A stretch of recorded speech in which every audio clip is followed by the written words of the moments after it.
చిన్మయి గారు ఆవిడకి వెళ్తా ఉన్నాయి, ఆవిడకి ట్యాగ్ చేస్తూ ఉన్నారు, ఇక్కడి నుంచే మొత్తం ట్యాగ్ చేస్తూ ఉన్నారు. ఆ తర్వాత మన అనసూయ గారికి ట్యాగ్ చేస్తూ ఉన్నారు.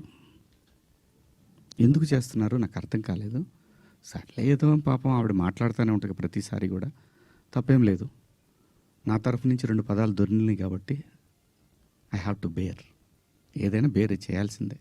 మనం దాన్ని ఓట్రిచ్చి కొట్టినా దానివల్ల ఏం ప్రయోజనం లేదు. ఎందుకంటే తప్పు నా వైపు ఉంది కాబట్టి నేను సర్దుకొని వెళ్ళాలి, తప్పదు. క్షమాపణలు చెప్పాను, ఇంకా చెప్తాను కూడా. ఆ 2 పదాలకి నేను ఎప్పుడు సెట్ అవుతానో నాకు తెలియదు, నా మైండ్ ఎప్పటికి సెట్ అవుతుందో తెలియదు. అటువంటి పరిస్థితిలో ఉన్నా. నేను నా భార్య అయితే అసలు నువ్వు ఇలాంటి స్టేటస్లో ఉంది. ఎందుకంటే ఎవరికైనా ఫ్యామిలీయే ముఖ్యం. తను రేపొద్దున వాళ్ళ బంధువుల్లో ఇదేంటి ఇలా మాట్లాడాడు శివాజీ అంటే తను ఎంబ్రాసింగ్గా ఫీల్ అవుతుంది కదా. నా పిల్లలు వాడి ఫ్రెండ్స్ ఇదేంట్రా మీ నాన్న ఇలా మాట్లాడు, విచ్ ఈజ్ హర్టింగ్. నా ఇంటెన్షన్ బ్యాడ్ లేదు. ఇంకొకటి, 30 సంవత్సరాల నుంచి నేను ఇక్కడ ఉంటున్నాను, ఏ రోజు నా దగ్గర నుంచి తప్పు జరగలేదు. ఆవేశంగా ఒక లెటర్ మాకు వెళ్ళిపోయింది. వెళ్ళిన తర్వాత వాళ్ళు డిస్కస్ చేయొచ్చు, ఏమని, కాదండి ఒకసారి శివాజీ తోటి మాట్లాడి ఆయనతోనే పెట్టిద్దాం ఒక అపాలజీ లెటర్ అని వాళ్ళు చెప్పొచ్చు.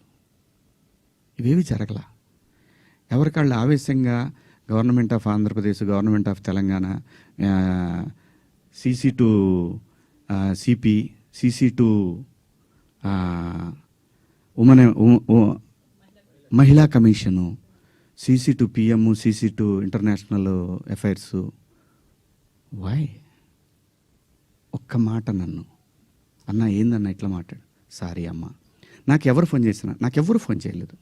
ఒక సుప్రియ గారు సాయంత్రం ఫోన్ చేస్తే, అయ్యో శివాజీ గారు ఏంటి, సారీ అమ్మా నేను పొరపాటున 2 పదాలు దొరికినాయి. అవునండి, ఐఎమ్ కంప్లీట్లీ రిగ్రెటింగ్గానే ఉందమ్మా, ఐఎమ్ వెరీ సారీ.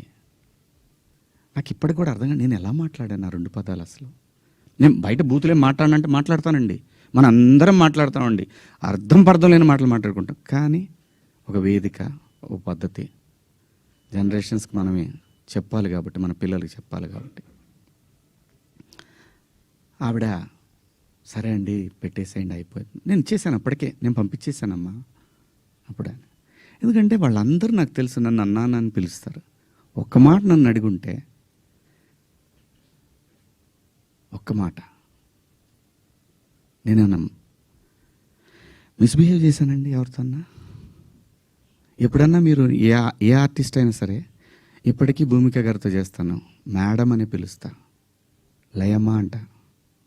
రంభ గారితో చేశాను, సంగవి గారితో చేశాను, పెద్ద పెద్ద ఆర్టిస్టులతో చేశాను.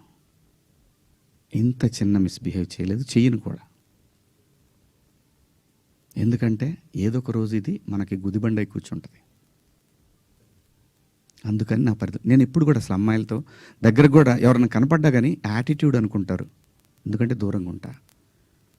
ఏమో ఏ దరిద్రం ఎలా మనం నెత్తికెక్కించుకోవాల్సి వస్తుందో, వాళ్ళు ఎక్కడ అబాస్ ఫాలో అవుతారో పిల్లల్ని. అది నా క్యారెక్టర్. నేను నా క్యారెక్టర్ని చెప్పుకొని మనం హైలైట్ అవ్వాలనే ఉద్దేశం నాకు లేదు.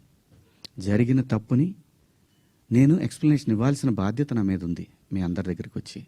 అలాగే చూస్తున్న వాళ్ళ ప్రేక్షకులకు కూడా చెప్పాల్సింది. కానీ నిన్న మీరందరూ పెట్టారు, మీరందరూ లైవ్లు పెట్టారు, ప్రజల స్పందన మీరు చూశారు. అంతర్మాత్రం చేత నాకు సపోర్ట్ ఉంది నేను చెప్పట్లేదు. ఉన్నా సరే నేను మాట్లాడిన తప్పు చాలా దూరం క్యారీ ఫార్వర్డ్ చేస్తాం. ఇంకో హీరోని అడుగుతారు, ఇలా అన్నాడు శివాజీ, క్షమాపణ చెప్పాడు కదయ్యా అని అంటారు.